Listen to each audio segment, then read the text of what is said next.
Hey guys, Rafi here, Preferred Plumbing. Just arrived at a call where unfortunately this lady has dropped jewelry as she was showering in the bathtub down the drain, but she only noticed it, I think, at her second shower. So she called her cousin. Her cousin cut open the P-trap, just chopped it apart with a saw in the basement below to try to retrieve the jewelry, but unfortunately it's gone.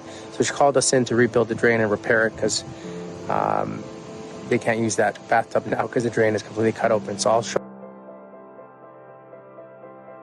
For more helpful trade secrets and plumbing tips, stay tuned.